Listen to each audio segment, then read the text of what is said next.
인터넷에 영양제를 검색하면 많은 제품들 나옵니다. 이 중에서 뭘 먹어야 될지 잘 모르시겠다. 그러면 우선 요거부터 드십시오.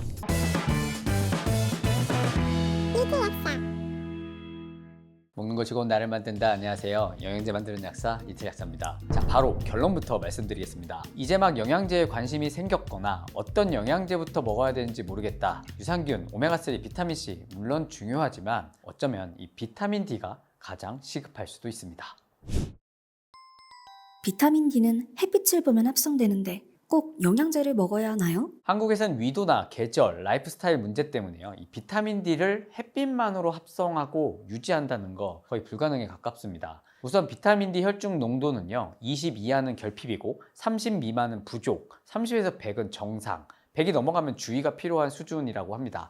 수많은 분들을 상담해온 결과 제 경험상으로 보면요, 대부분 이 불충분과 결핍 상태로 나오게 됩니다. 실제로 많은 자료에서도 한국인들의 비타민 D 결핍 경고하고 있죠. 물론 요즘은 많이들 챙겨 드셔서 어느 정도 정상 수치에 오르고 있다라고 해도요, 조금만 소홀해진다라고 하면 다시 떨어지는 게 현실이기도 합니다. 비타민 D는 이 신장에서 대사돼서요, 활성형이 칼슘 흡수를 돕고 뼈에 도움이 되지만요, 신장이 아닌 다른 여러 세포들도 이 VDR이라는 이 비타민 D 수용체가 있기 때문에요, 세포 내에서 이 비타민 D를 활성형으로 바꿔서 쓰게 됩니다. 면역세포는 이를 이용해서 항균 작용을 해주고요, 염증성 소인을 낮춰주고, 자가면역 질환에서도 이 비타민 D는 필수적으로 필요합니다. 특히 뇌는요, 비타민 D 수용체가 풍부하기 때문에 불면, 우울, 치매 등이 있을 때도 중요한 영양소다, 이렇게 알려져 있습니다. 따라서 골다공증이나 암, 심혈관계 질환, 고혈압, 당뇨, 자가면역 질환 같은 여러 질환이 있다라고 한다면 당연히 이 비타민 D에 신경을 써야 한다는 거죠.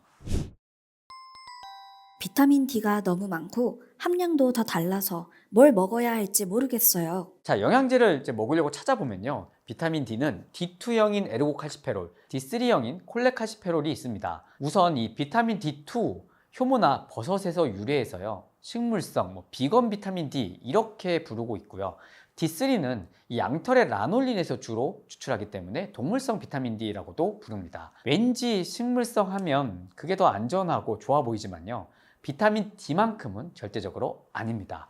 우리가 먹어야 할 건 동물성 D3를 드셔야 된다는 거죠. 그 이유는 D2든 D3든 간에서 일단 칼시페디올로 전환된 다음에요, 최종적으로 완전한 활성형 형태는 각각에 필요한 세포에서 칼시트리올로 변하기 때문입니다.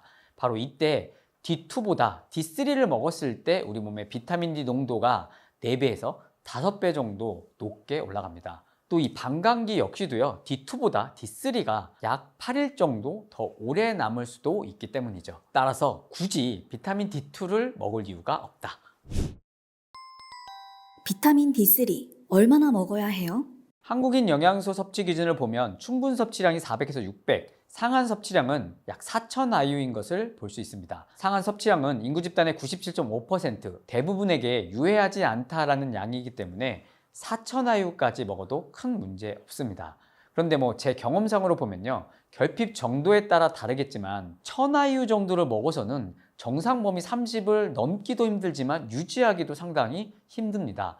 3개월 정도 매일 1,000 IU 정도를 먹는다. 그럼 비타민 D 수치는 대부분 평균적으로 10 정도 오른다, 이렇게 보시면 되는데, 결핍일 때 1,000 IU를 먹는다면 당연히 정상 수치로 오르기가 너무나 힘들겠죠. 그리고 개인에 따라 비타민 D 수용체의 폴리몰피즘으로 인해 동일하게 먹더라도 받아들이는 양이 다르기 때문에 올라가는 속도도 개인마다 다를 수 있습니다. 따라서 이런 것을 볼 때요, 결핍이다 이런 분들은 2달에서 석 달 정도는 하루에 한 4,000 IU 정도를 섭취한 후에요, 정상 농도가 되면 1,000 IU에서 2,000 IU를 유지 용량으로 드시는 것을 권장하고 싶습니다.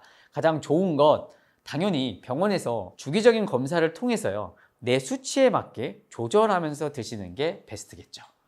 오늘 어쩌면 한국인에게 가장 시급한 영양제, 이 비타민 D에 대해서 전반적인 이야기를 해드렸습니다. 이제 어떤 비타민 D를 얼마나 먹어야 하는지 좀 감이 오셨나요? 근데 아직 할 이야기 많이 남아 있습니다. 다음 시간에는요, 이런 비타민 D의 제품들 드시면 안 된다라는 내용으로 한 번 더 찾아뵙도록 하겠습니다. 못 고치는 병은 없습니다. 못 고치는 습관만 있을 뿐입니다. 상담 원하시면 네이버 밴드 방문해 주시고요. 블로그 인스타도 있으니까 많이 놀러와 주십시오. 지금까지 리틀 약사였습니다. 구독을 원하신다면 이쪽, 더 많은 영상들을 보고 싶다면 이쪽.